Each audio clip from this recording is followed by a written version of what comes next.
Buenas tardes. Es un placer para nosotros, tanto para Maximiliano Paredes como para mí, Jaime Urquiza, estar aquí en el CINAIC y presentar este trabajo, cuyo objetivo fundamental es mejorar la motivación de los estudiantes en una asignatura de interacción persona-ordenador a base de preparar prácticas que sean mucho más, de alguna forma, realistas de lo que normalmente son en este tipo de asignaturas.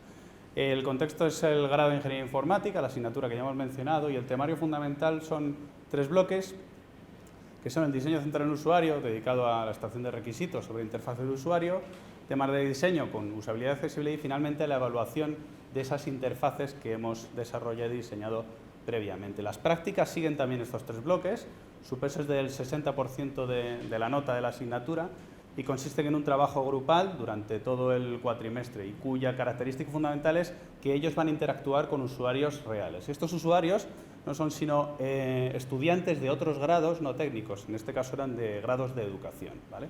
Y ahí podemos ver una serie de fotos donde vemos la forma de interactuar. En el caso de la fase de diseño, de extracción de requisitos, pues era mediante entrevistas. En el caso de fundamentalmente de la evaluación, pues veíamos cómo los usuarios hacen precisamente eso, de usuarios finales en la evaluación de estas interfaces. Bueno, nosotros nos apoyamos en la teoría de autodeterminación, que indica que hay 4 motivaciones. La primera, la intrínseca, es en la que el usuario el sujeto realiza la tarea por el placer de hacerla. La identificada, en el que la realiza pues un poco porque lo considera importante y necesaria. La externa, porque lo considera solamente por el premio o castigo que pueda recibir, y la desmotivación, en la que no ve ninguna relación con las consecuencias que pueda tener. Nosotros hemos hecho un estudio de la motivación con el objetivo de comprobar si la metodología de aprendizaje colaborativa, apoyada en resolución de proyectos de casos reales y además con una componente multidisciplinar, puede mejorar la implicación y la motivación del alumno. Para eso hemos hecho 3 grupos en el que hemos aplicado en el primero, el experimental, esta metodología y en los otros 2 grupos otras metodologías diferentes. Los 3 grupos tenían los mismos conceptos teóricos y tenían que realizar las mismas prácticas, pero con metodologías diferentes. En el primero con casos reales y multidisciplinares, en el segundo solamente casos reales y en el tercero con casos ficticios específicos, que es una metodología más clásica y habitual en este tipo de asignaturas. Al final hicimos un test de motivación. Este test de motivación lo hicimos a través del instrumento, la escala SIMS, que es una escala que está validada ampliamente en el contenido, en el contexto educativo, y esta escala consiste en proponer una pregunta y proponer 14 ítems en el que el usuario, el alumno, tiene que validar su grado de acuerdo o desacuerdo en una escala de 1 al 7. La pregunta era esa en concreto que hemos visto antes, que no me da tiempo. Bien, participaron 133 estudiantes con esos 3 grupos que hemos indicado y la medición corresponden a estas 4 escalas de motivación. Los resultados que vamos a ver son precisamente los resultados según esas 4 medidas, y estos resultados, como se pueden ver aquí en esta medida de la escala, tanto el grupo experimental como el grupo de control 1 tienen medidas similares con respecto al grupo entre ellos, y un poco diferentes con respecto al grupo de control 2. En la motivación extrínseca no existe diferencia alguna. Y en la parte de desmotivación es una medida inversa, puesto que cuanto mayor sea la nota, menor es la desmotivación que hemos detectado. Esto lo analizamos mediante un test comparativo entre los 3 grupos y, como podemos ver, las diferencias son significativas solamente en la motivación intrínseca, extrínseca identificada y desmotivación. Luego también analizamos estas mismas diferencias, pero 2 a 2, para encontrar realmente dónde existían esas diferencias significativas, y lo que hemos podido comprobar es que precisamente, como ya hemos dicho antes, se confirma que entre el grupo experimental y el de control 1 no hay diferencias, pero entre esos 2 con respecto al grupo de control 2, que es el enfoque clásico, sí que existen diferencias significativas en cuanto a las 3 dimensiones. Bueno, centrando los resultados en el grupo experimental, podemos ver que a los alumnos les parece más interesante, atractiva, y disfrutaron con la realización de la práctica con esa metodología. En una escala de 1 al 7 tenían una puntuación de 4,6. También, por otro lado, les pareció bastante importante y necesario este tipo de prácticas. En una escala de 1 al 7, 5,2.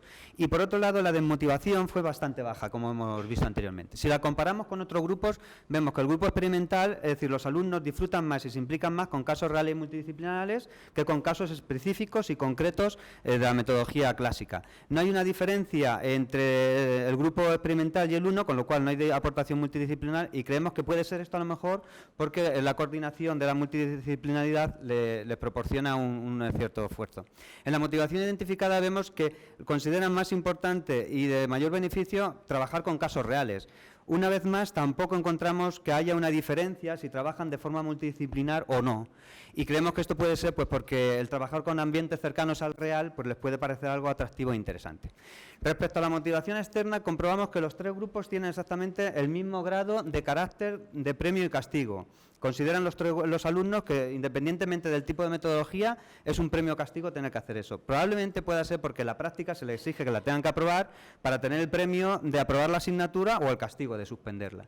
Y por último, respecto a la motivación, también vimos que los alumnos tienen menos desmotivación cuando están trabajando con casos reales y con un contexto multidisciplinar, menos que si trabajan con casos de problemas concretos y específicos.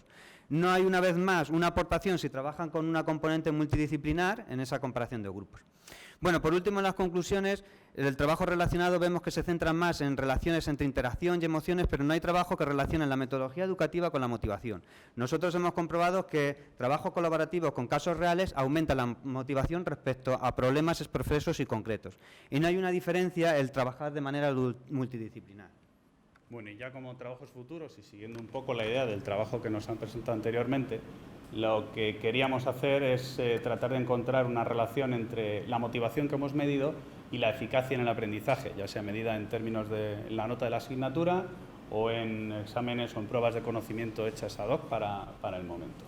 Y esas posibles medidas pues, podían ser tanto en cuestión de rendimiento como en cuestión de incluso implicación con la asignatura a la hora de pues, asistir más a clase o asistir más a prácticas o poner mayor interés en ellas. Os pedimos disculpas por el cambio de un...